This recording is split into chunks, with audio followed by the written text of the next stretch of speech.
Alright, hey students, this is Unit 3, Lesson 4, and today we're going to be talking about writing expressions, specifically algebraic expressions.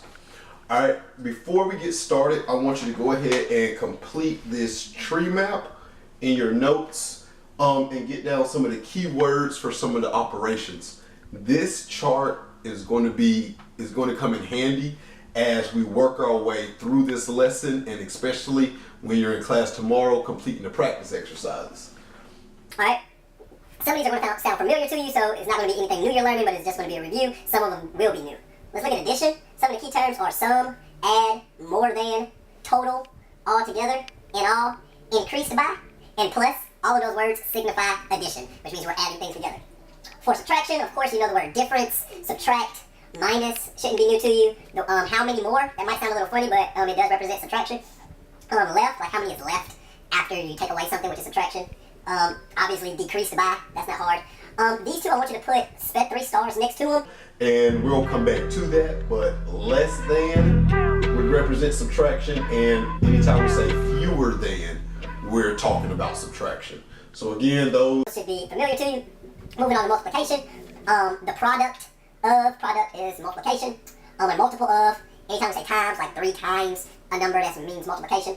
The word every, like for every 3 students, there's a teacher. So that would represent multiplication. These two, we sometimes don't think of it as multiplication, but it really is. Anytime we double something, we're multiplying times 2. Anytime we triple something, we're multiplying times 3. So those represent multiplication. We've used this one before. Of is a key word for multiplication. As much and each. Alright, moving on to division. Some of the obvious ones. The quotient of. Quotient means division. Of course, divide. If I say 6 divided by 2, you know that's a division. Each, per, and split. Those are all keywords for division. One of the ones that may be kind of new to you, some of the keywords, are when we're dealing with exponents or repeated multiplication. Some of the keywords for exponents, anytime you see power, the word squared, like 3 squared, we know that's an exponent, and cubed. 4 cubed, we know cubed means an exponent, a number raised to the 3rd power, and squared means a number raised to the 2nd power. So those are all exponents. Make sure you get this entire table down. Do not skip anything, because you're going to run into all of those words, and you're definitely going to need it when you come into class on Wednesday.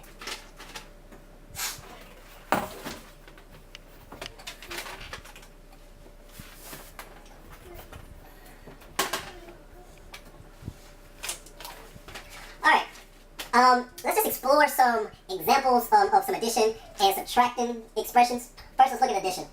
Example 1 asks us to create a bar diagram to show 3 plus 5. Now, that may sound complicated, but it's pretty easy. A bar diagram is similar to like a fraction bar that we learned back in Unit 1. So first, let's represent the number 3. And I'll just draw a bar diagram. And I'll divide it into 3 pieces.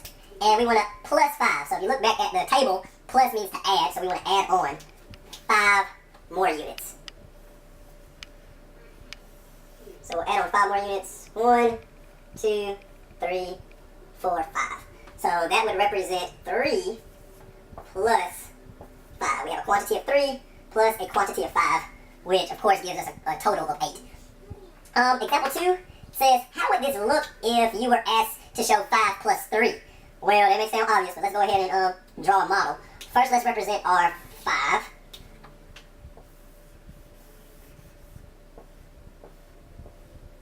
One, 2, 3, 4, 5. And plus, we want to add on 3. And I'll just use a different color.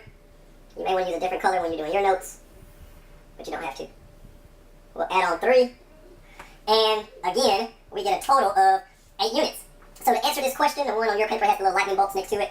Are these two equivalent? Well, if we look at our bar diagrams, our bar diagrams, 1, 2, 3, 4, 5, 6, 7, 8. I get a total of 8 there. 1, 2, 3, 4, 5, 6, 7, 8. I get a total of 8 there, so I am going to say yes. That they are equivalent, because 3 plus 5 equals 8, and 5 plus 3 equals 8. So by definition, they're equivalent, or they're equal to each other. Alright?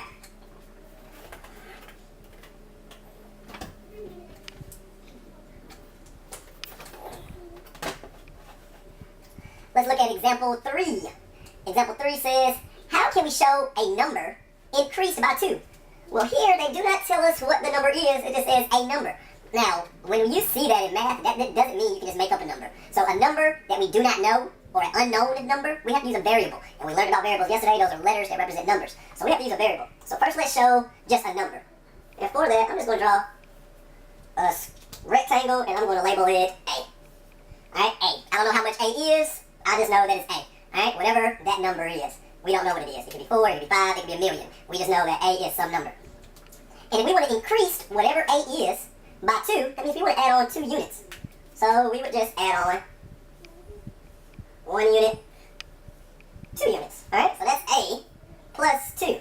Alright, so the way we would write that is A plus 2, or we could say 2 plus A. Alright?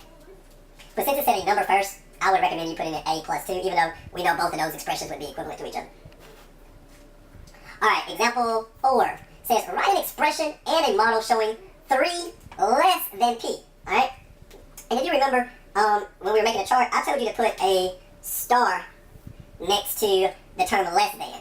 And the reason is because we have to think, if we want to have 3 units less than P, that means we're taking P, the quantity P, whatever P is, and we're going to take 3 away from that. And it's very important that you visualize that. So let's show that.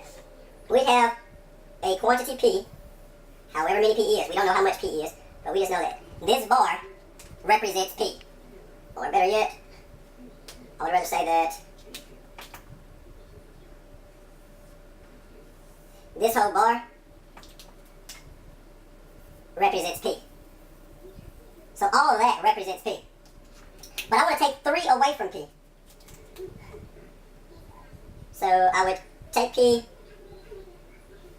and I would take 3 units away from P. So that is what's left of P. So the way I would write that would be P minus 3. Because I had P, and I less it, or I took away 3 units. 1 unit, 2 units, 3 units. And this, whatever this would be my answer. Okay? Let's look at example 5. Example 5 says, write an expression to show 4 decreased by the sum of G and 5. So the way I was taught to write expressions, and this might be easier for you, is just to write whatever comes first. Alright, so 4 comes first, so I'm going to write the number 4. And we want to decrease it, which means subtraction. If you think back to the chart that we made earlier, we want to subtract, and then it says the sum of G and 5, which means G and 5, the sum of, go together. So those two are together, so I'm going to put those in parentheses. G, sum means to add, plus 5. Alright, so that was a little more difficult. We're about to look at a ton of practice problems, but you definitely want to make sure that you understand all 5 examples pretty thoroughly, because when you get to class, we're really going to get into modeling and practicing.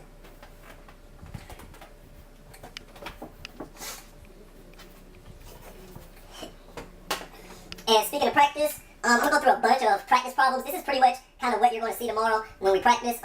Tomorrow we plan on going out in the hallway, and we'll do just like we did last week, where you guys will practice on the chart paper in the hallway. That way you can get through a lot of problems. So you really want to make sure you understand how to do these, because we're going to be calling them out, and you're going to have to be practicing. So number 1 says, a number W increased by 9. So remember I told you, just go in order. A number W increased by 9. So that's W plus 9. Alright? Number 2, the sum of 4 and 5. Again, that's pretty easy. 4 plus 5. You write whatever number comes first, and then you put your operation symbol. Alright, you look for the keyword so you'll know what the operation is.